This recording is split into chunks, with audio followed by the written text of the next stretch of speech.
প্রিয় ভাই ও বোনেরা, আসসালামু আলাইকুম। আশা করি আপনারা সবাই ভালো আছেন। আমি আপনাদের সঙ্গে আজকে মুরগির ঘাড় বাঁকা হয়ে যাওয়া বা ঘাড়টা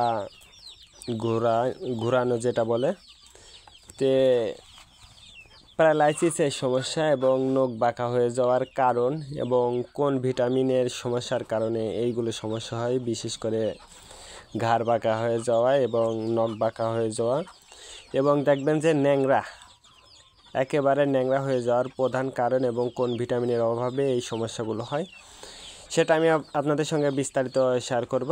অবশ্যই ভিডিওটা না টেনে শেষ পর্যন্ত দেখবেন। শুরুতে আমি যেটা আপনাদেরকে বলবো যে দেশি মুরগির প্রধান সমস্যার মধ্যে অন্যতম হচ্ছে দেখবেন যে ঘাড়টা বাঁকা হয়ে যাওয়া। এটা সাধারণত শীতকালে কিন্তু এই ঘাড় বাঁকা হয়ে যাওয়া এবং শীতের শেষে গরমের শুরুতে এই রোগটা কিন্তু সবচেয়ে বেশি হয়। যেহেতু এখন শীতের আগাম বার্তা নিয়ে চলে আসছে বা শীতের আবহাওয়াটা কিন্তু অনেকটাই শীতের আবহাওয়া পড়ছে।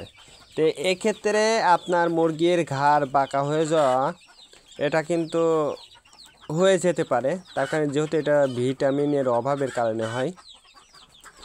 এই জন্য অবশ্যই আপনারা ভিটামিনটা খাওয়াইতে হবে এবং আপনার মুরগির অর্থাৎ দেশি মুরগিকে অবশ্যই পুষ্টিকর খাবারটা দিতে হবে। পুষ্টিকর খাবার যে ব্রয়লার মুরগির ফিড বা সোনালি মুরগি বা লেয়ার 1 এইগুলো আসলে মানুষ বলে যে লেয়ার 1 দিয়ে যদি আপনি মুরগিকে খাবারটা দেন তাহলে ডিম বেশি পারবে বা হ্যান ত্যান হাবি যাবে। আমি বলবো যে আপনি যদি ন্যাচারালভাবে অর্থাৎ ছেড়ে দিয়ে যদি মুরগিটা পালন করেন, যদি ঠিকমতো খাবারটা দিতে পারেন তাহলে দেখবেন যে মুরগিটা কিন্তু ডিম পারে।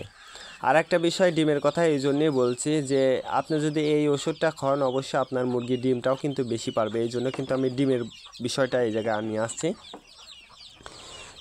অনেকেই বলে লেয়ার 1 খাওয়ালে ডিম বেশি পারে। আমি বলবো যে ভাই, আপনি আসলে লেয়ার 1-এর যে টাকা দিয়ে খাবার কিনবেন সেই টাকা দিয়ে যদি আপনি গম বা ভুট্টা দিয়ে যদি আপনি আপনার দেশি মুরগিটা লালন পালন করতে পারেন, আপনি হাজার গুণ বেশি লাভে আপনি ব্যবসাটা করতে পারবেন। আর যদি আপনি শুরুতেই যদি লেয়ার 1 ব্রয়লার মুরগির ফিড এই ধরনের ফিডগুলো যদি আপনি ব্যবহার করেন, আপনি খামারটা বেশি দিন ধরে রাখতে পারবেন না। তার কারণ যদি আপনার খামারে যদি একবার সমস্যার সম্মুখীন হয়ে যায়, যেহেতু আমি আজকে প্যারালাইসিসের সমস্যার কথা বলছি বা ঘাড় বাঁকা হয়ে যাওয়ার সমস্যার কথা বলছি, এই সমস্যাগুলো যদি একবার হয়ে যায় তাহলে দেখবেন যে আপনার খামারটা শেষ। এইটা কিন্তু ঘাড় বাঁকা হয়ে যাওয়া, পায়ের নখ বাঁকা হয়ে যাওয়া, ডিম কোণ পাড়া, এটা কিন্তু ভিটামিনের জনিত সমস্যার কারণে হয়ে থাকে। আপনাদের যদি এই সমস্যা হয় তাহলে ভিটামিন বি1টা দেবেন আর ভিটামিন বি2 বা আপনারা এই জায়গা থায়াবিন কিন্তু দেখবেন যে বাজারে কিনতে পাওয়া যায়।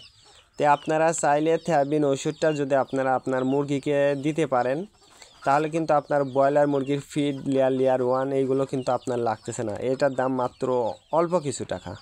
যেহেতু আপনার অল্প মুরগি অল্প টাকার মধ্যে আপনার কিন্তু এই প্যাকেটটা হয়ে যাবে।